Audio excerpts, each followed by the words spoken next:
Everyone, welcome to my channel mathematical দুনিয়া। আজকে আমি যে কনসেপ্টটা নিয়ে আলোচনা করব সেটা হচ্ছে how to find a perfect square. ঠিক আছে, তাহলে শুরু করা যাক। আজকে আমাকে যদি কেউ এরকম দুটো সংখ্যা দেয় 1225 এবং 882, এরকম যদি যে কোনো একটা সংখ্যা, ঠিক আছে, এরকম যদি দুটো কোনো সংখ্যা দিয়ে বলে যে show that this natural number is a perfect square or not, তাহলে আমরা জেনারেলি দুটো পদ্ধতিতে করে থাকবো। প্রথম যে পদ্ধতিটা সেটা হচ্ছে প্রাইম ফ্যাক্টরাইজেশন মেথড, এবং দ্বিতীয় যে পদ্ধতিটা সেটা হচ্ছে square root by division method. ঠিক আছে, আচ্ছা, স্কোয়ার রুট বাই ডিভিশন মেথডটা এমনিতে খুব বড় একটা লম্বা একটা প্রসেস। ঠিক আছে, আমরা প্রথমে দেখব যে এই প্রাইম ফ্যাক্টরাইজেশন মেথডের দ্বারা কিভাবে আমি যাচাই করতে পারি যে একটা ন্যাচারাল নাম্বার পারফেক্ট স্কোয়ার হবে কি হবে না। ঠিক আছে, যদি আমি 1225 কে প্রাইম ফ্যাক্টরাইজেশন মেথডে ভাঙি, তাহলে আমি প্রথমে এলসিএম করব। 5 দিয়ে যাবে, 2 5 যা 10, এরকম হচ্ছে। আবার 5 দিয়ে যাবে, 5 5 9 যা, আবার 7 দিয়ে যাবে, 7 যা। তাহলে আমি এখানে বলতে পারছি যে 1225 কে আমার 5 ইন্টু 5 ইন্টু 7 ইন্টু 7 এই আকারে ভাঙতে পারছি। এই আকারে প্রাইম ফ্যাক্টরাইজেশন মেথড বলতে একটু বলে রাখি যে প্রাইম ফ্যাক্টরাইজেশন মেথড হচ্ছে একটা কোনো বড় কোনো সংখ্যাকে প্রাইম ফ্যাক্টরের আকারে ভেঙে দেওয়াটাকে প্রাইম ফ্যাক্টরাইজেশন মেথড বলে। যেমন আমি এখানে 1225 এই সংখ্যাটাকে ভেঙে 5 ইন্টু 5 ইন্টু 7 ইন্টু 7 এই আকারে লিখলাম। এটাই হচ্ছে আমাদের প্রাইম ফ্যাক্টরাইজেশন মেথড, যেখানে প্রত্যেকটা ফ্যাক্টর কিন্তু একটা প্রাইম নাম্বার। ঠিক আছে, যদি কোনো বড় সংখ্যাকে ভেঙে আমরা এমনভাবে লিখি যাতে যে ফ্যাক্টরগুলো পেলাম সেই ফ্যাক্টরগুলো সবই প্রাইম নাম্বার হয়, তাহলেই আমি বলবো যে ওই বড় সংখ্যাটাকে আমি প্রাইম ফ্যাক্টরাইজেশন মেথডে ভেঙেছি। ঠিক আছে, এখানে প্রাইম ফ্যাক্টরাইজেশন মেথডে ভাঙার পর আমি দেখতে পাচ্ছি যে এইখানে দুটো 5 উপস্থিত আছে এবং দুটো 7 আছে। ঠিক আছে, তাহলে দুটো 5 এবং দুটো 7 এরকম যদি কোনো সংখ্যা পেয়ারে থাকে, তাহলে আমি বলতে পারি যে এই সংখ্যাটা হচ্ছে একটা পারফেক্ট স্কোয়ার। ঠিক আছে, আচ্ছা, এই একই পদ্ধতিতে আমি একটু দেখবো যে এই 882 এই সংখ্যাটা পারফেক্ট স্কোয়ার হচ্ছে কি হচ্ছে না। ঠিক আছে, দেখা যাক। যেহেতু লাস্টে 2 আছে তাই আমি 2 দিয়ে প্রথমে যাবে 441। ঠিক আছে, এবার 441 এই সংখ্যাটা 3 দিয়ে যাবে, কারণ 4 প্লাস 4 করলে 8 হয়, 8 প্লাস 1 করলে 9 হয়, সাম অফ ডিজিটস 3 দিয়ে যাচ্ছে। ঠিক আছে, তাই পুরো সংখ্যাটা 3 দিয়ে যাবে। তাই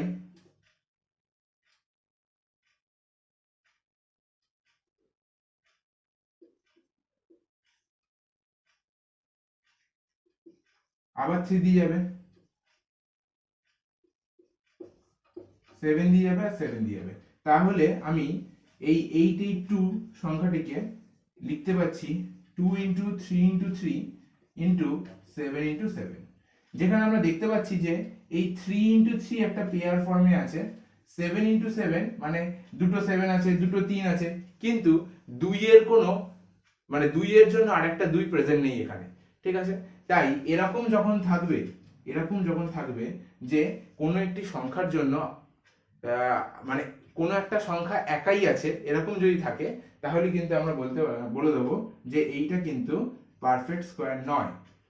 ঠিক আছে, কারণ এইটাকে যদি আমি এখন রুটের মধ্যে রাখি, সেইখানে এই দুটো সংখ্যা থেকে একটা সংখ্যা বেরিয়ে আসবে, এই দুটো সংখ্যা থেকে একটা সংখ্যা বেরিয়ে আসবে, কিন্তু এই 2টা কিন্তু রুটের ভেতরেই থেকে যাবে, কারণ এই 2তে যেহেতু আরেকটা 2 নেই, তাই ও কিন্তু বেরিয়ে আসতে পারবে না রুটের বাইরে।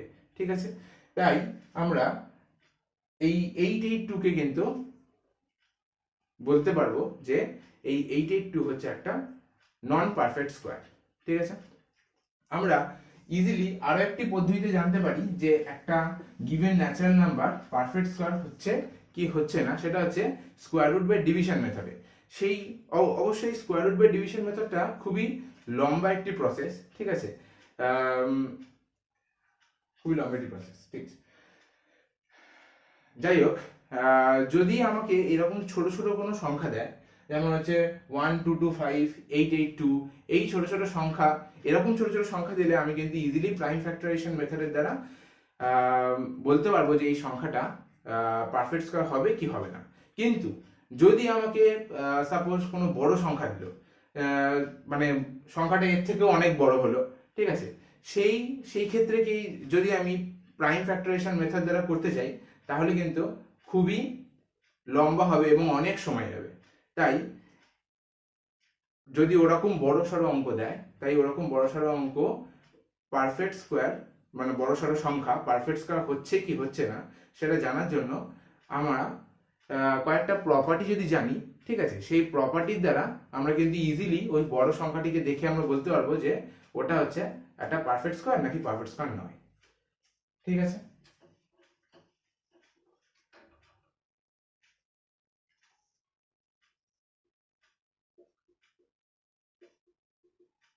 properties of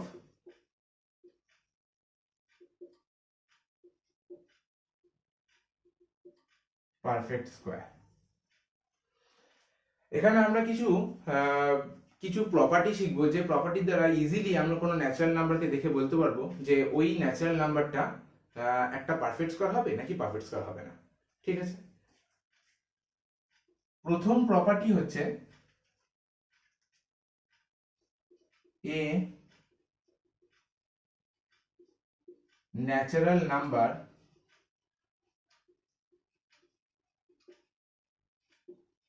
ending with 2 3 7 and 8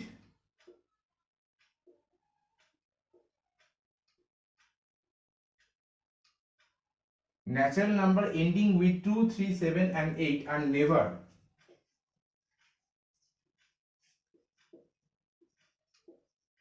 perfect square,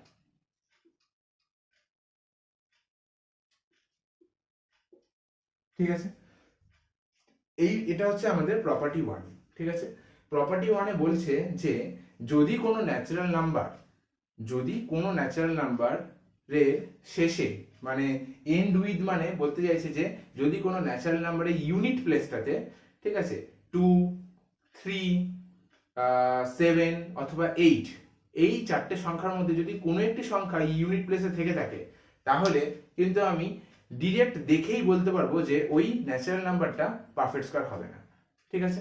যদি আমি এক্সাম্পল দিই এরকম টাইপের 2 3 4 7 5, তারপর যদি আমি নিই 2 3 4 7 2 2 3 5 6 7, এরকম যদি আমি কয়েকটা সংখ্যা নিয়ে নিই, আরবিটারি যে কোনো আমরা একটা সংখ্যা নিলাম, ঠিক আছে, সেই সংখ্যা নিয়ে আমরা দেখতে পাচ্ছি যে আমরা দেখবো যে শেষে কি ইউনিট প্লেসে কি ডিজিট আছে। ইউনিট প্লেসে যদি 2 থাকে, যদি 3 থাকে, যদি 7 থাকে, যদি 8 থাকে, তাহলে কিন্তু আমি ডিরেক্টলি দেখেই বলে দেবো যে ওই সংখ্যাটা কিন্তু পারফেক্ট স্কোয়ার নয়, ঠিক আছে। এখানে যদি আমি দেখি এই সংখ্যাটার ক্ষেত্রে কিন্তু ইউনিট প্লেসে 5 আছে, তাহলে এখানে যেহেতু ইউনিট প্লেসে 5 আছে, তাহলে কিন্তু এই প্রপার্টি দ্বারা আপাতত এই সংখ্যাটাকে আমি ডিটারমাইন করতে পারলাম না যে এই সংখ্যাটা পারফেক্ট স্কয়ার হবে কি হবে না, ঠিক আছে। কিন্তু আমি যদি এই সংখ্যাটার দিকে তাকাই, এই সংখ্যাটা শেষে ইউনিট প্লেসে কি আছে না 2 আছে, ঠিক আছে। তা আমি এক্ষুনি বললাম প্রপার্টি 1 এ যে ন্যাচারাল নাম্বার যেগুলো এন্ড হচ্ছে 2 3 7 আর 8 দিয়ে, সেইগুলো কিন্তু কখনোই পারফেক্ট স্কয়ার হবে না। তাহলে যেহেতু এই সংখ্যাটা 2 দিয়ে এন্ড হচ্ছে, তাই এটা কিন্তু কখনোই পারফেক্ট স্কয়ার হবে না। আমরা যদি এই সংখ্যাটার দিকে তাকাই, তাহলে এই সংখ্যাটা দেখবো যে আমরা ইউনিট প্লেসে 7 আছে, ঠিক আছে। তাই যেহেতু 7 আছে, তাই এটাও কিন্তু আমাদের পারফেক্ট স্কয়ার হবে না, ঠিক আছে।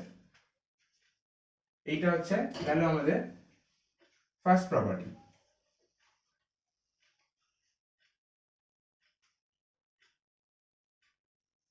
এবার আমরা দেখব সেকেন্ড প্রপার্টি, ঠিক আছে।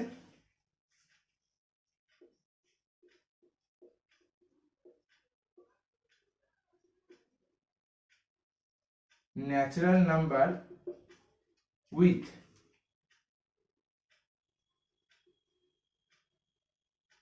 odd number of zeros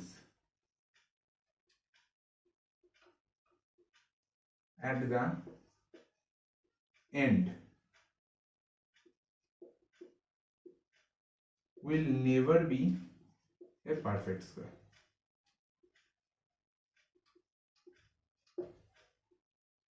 ঠিক আছে, যদি কোনো ন্যাচারাল নাম্বারের শেষে আমরা দেখি অড নাম্বার অফ জিরোস আছে, তাহলে কিন্তু আমরা ডিরেক্টলি বলবো যে ওটা কখনোই পারফেক্ট স্কোয়ার হবে না। অবশ্যই একটা এক্সাম্পল দেখেন, যদি এরকম দেখি 19C560000, যদি এরকম থাকে, এটা একটা ন্যাচারাল নাম্বার। এই ন্যাচারাল নাম্বারটা আমি দেখতে পাচ্ছি যে এন্ডে 3টে জিরো আছে। অড নাম্বার অফ জিরোস মানে একটা জিরো, 3টে জিরো, 5টা জিরো, এরকম অড নাম্বার অফ জিরোস যদি থাকে, তাহলে কিন্তু আমি ডিরেক্টলি ডিক্লেয়ার করব যে ওই ন্যাচারাল নাম্বারটা কিন্তু পারফেক্ট স্কোয়ার হবে না।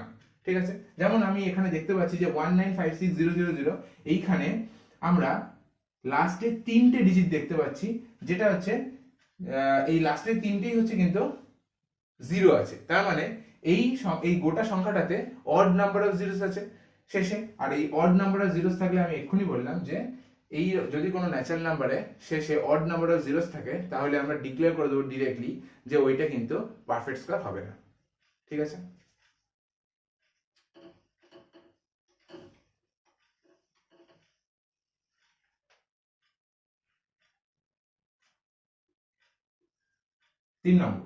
তিন নম্বর প্রপার্টি হচ্ছে, ঠিক আছে,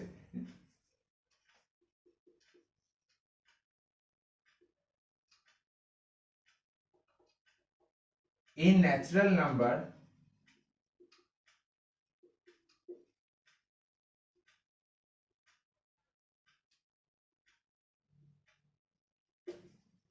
when divided by 3 leaves 2 as remainder, then it is not a perfect square. এই 3 নম্বর প্রপার্টি বলছে যদি কোনো ন্যাচারাল নাম্বার দেয় এবং সেই ন্যাচারাল নাম্বারটাকে যদি 3 দিয়ে ডিভাইড করে আমি যে রিমাইন্ডারটা পাবো, সেই রিমাইন্ডারটা যদি 2 পাই, ঠিক আছে, তাহলে আমি ডিরেক্টলি বলবো উইথাউট ডুইং, মানে কোনো মানে আমি ডিরেক্টলি ডিক্লেয়ার করে দেবো যে ওটা একটা পারফেক্ট স্কোয়ার নয়। ঠিক আছে, যদি কোনো ন্যাচারাল নাম্বার দেয় এবং ন্যাচারাল নাম্বারকে যদি 3 দিয়ে ডিভাইড করে যদি আমি রিমাইন্ডারটা 2 পাই, তাহলে কিন্তু আমি ডিরেক্টলি বলতে পারবো যে ওই ন্যাচারাল নাম্বারটা কিন্তু পারফেক্ট স্কোয়ার নয়। ঠিক আছে, এরপরে আমরা দেখব 4 নম্বর প্রপার্টি।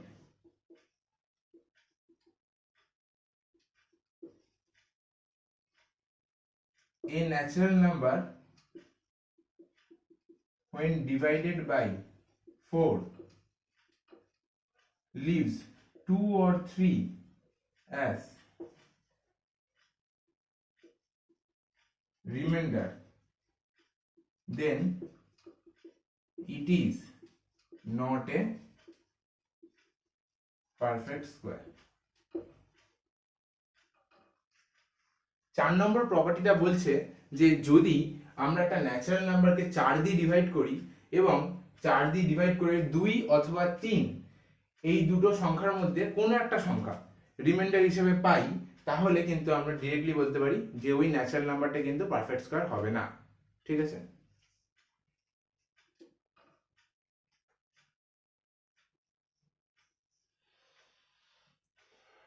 আচ্ছা, এবার আমরা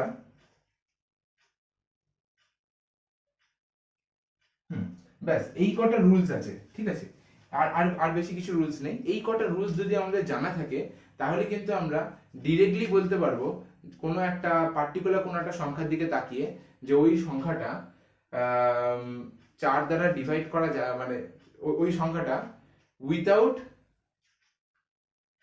মানে মানে এই কটা প্রপার্টি যদি আমার জানা থাকে, তাহলে কিন্তু আমি ডিরেক্টলি বলতে পারবো কোন একটা ন্যাচারাল নাম্বারের দিকে তাকিয়ে যে ওই ন্যাচারাল নাম্বারটা পারফেক্ট স্কোয়ার হবে কি হবে না। খুব অল্প সময়ের মধ্যে আমরা বলতে পারবো।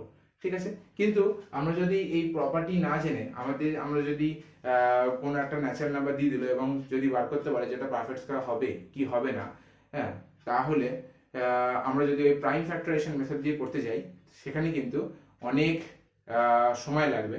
ঠিক আছে, তার জায়গায় যদি আমাদের এই প্রপার্টিগুলো জানা থাকে তাহলে খুব কিছুক্ষণ সময়ের মধ্যে আমরা কিন্তু বের করে ফেলতে পারবো। ঠিক আছে, আচ্ছা আমাদের আর একটা লাস্ট প্রপার্টি আছে, সেটা হচ্ছে বিটুইন টু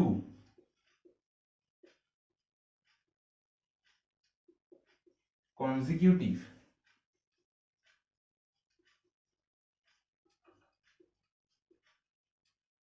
পারফেক্ট স্কয়ার, দুটো কনজিকিউটিভ পারফেক্ট স্কয়ারের মাঝে n+1 whole square and n square, এরকম দুটো যদি কনজিকিউটিভ পারফেক্ট স্কয়ার থাকে তার মাঝে there is 2n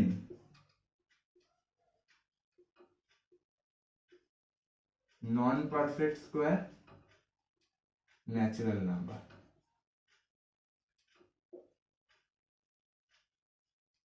ঠিক আছে, মানে বলতে চাইছে যে যদি আমি পরপর দুটো কনজিকিউটিভ নাম্বার নিই, যেমন আমি ছোট করেই এক্সাম্পল নিচ্ছি দুটো, যদি আমি নিই 4 হচ্ছে একটা পারফেক্ট স্কয়ার 2 এর, আর তারপরে পারফেক্ট স্কয়ার হচ্ছে 9, আমি এখানে বলেছি যে কনজিকিউটিভ পারফেক্ট স্কয়ার নিলাম। ঠিক আছে, কনজিকিউটিভ পারফেক্ট স্কয়ার মানে হচ্ছে 4 হচ্ছে 2 এর পারফেক্ট স্কয়ার, ঠিক আছে, আর 9 হচ্ছে 3 এর স্কয়ার। ঠিক আছে, তাই 4 আর 9 দুটোই পরপর পারফেক্ট স্কয়ার হলো। ঠিক আছে, কারণ আমি 2 কে স্কয়ার করে 4 পাচ্ছি, আর এর পরের যে পারফেক্ট স্কয়ার নাম্বারটা আছে সেটা কিন্তু 9ই আছে, ওদের মাঝে কিন্তু আর অন্য কোনো পারফেক্ট স্কয়ার নাম্বার নেই, তাই 4 এর পর কনজিকিউটিভ পারফেক্ট স্কয়ার বলতে কিন্তু 9ই হচ্ছে। ঠিক আছে, তাহলে আমি যদি দেখি এই 4 আর 9 এই দুটোর মাঝে কতগুলো নন পারফেক্ট স্কয়ার নাম্বার আছে, ন্যাচারাল নাম্বার আছে, সেটা যদি আমি চেক করি, হ্যাঁ, এখানে অলরেডি বলে দিয়েছি যে দুটো কনজিকিউটিভ পারফেক্ট স্কয়ারের মাঝে 2n খানা আমাদের নাম্বার থাকে, 2n খানা আমাদের নন পারফেক্ট স্কয়ার নাম্বার থাকবে। ঠিক আছে, তাহলে এখানে যদি দেখে নিই 4 কে আমরা লিখতে পারি 2 স্কয়ার, ঠিক আছে, আর 9 কে আমরা লিখতে পারি 3 স্কয়ার, যেটাকে আমি এইভাবে লিখবো 2 + 1 স্কয়ার। তাহলে এখানে আমরা দেখতে পাচ্ছি যে এখানে 2 নিচ্ছি আর এখানে 2 + 1 নিচ্ছি। ঠিক আছে, যেমন আমি বলছিলাম এখানে দুটো সংখ্যা এমন ভাবে নিতে হবে, একটা হচ্ছে n+1 আর একটা হচ্ছে n, মানে পরপর নিতে হবে। তাহলে এখানে দেখতেই পাচ্ছি যে একটা হচ্ছে 2 স্কয়ার, একটা হচ্ছে 2 + 1 এর স্কয়ার। ঠিক আছে, তাহলে পরপরই সংখ্যা নেওয়া হয়েছে, তাহলে এইখানে n এর ভ্যালুটা কিন্তু 2, তার মানে কি বোঝাচ্ছে, তার মানে 2n খানা নন পারফেক্ট স্কয়ার ন্যাচারাল নাম্বার আছে, তার মানে 2 × 2 মানে 4টে আমরা নন পারফেক্ট স্কয়ার ন্যাচারাল নাম্বার পাবো। এবার একটু চেক করে দেখে নিই 4 এর পরে কি হয় 5 6 7 8, আমরা কিন্তু 4টেই নন পারফেক্ট স্কয়ার ন্যাচারাল নাম্বার পাচ্ছি। ঠিক আছে, ব্যাস এই অবধি। এই কটা জিনিস জানা থাকলে আমরা খুব ইজিলি একটা ন্যাচারাল নাম্বারকে দেখে খুব অল্প সময়ের মধ্যে বলতে পারবো যে সেটা পারফেক্ট স্কয়ার হবে কি হবে না। ঠিক আছে।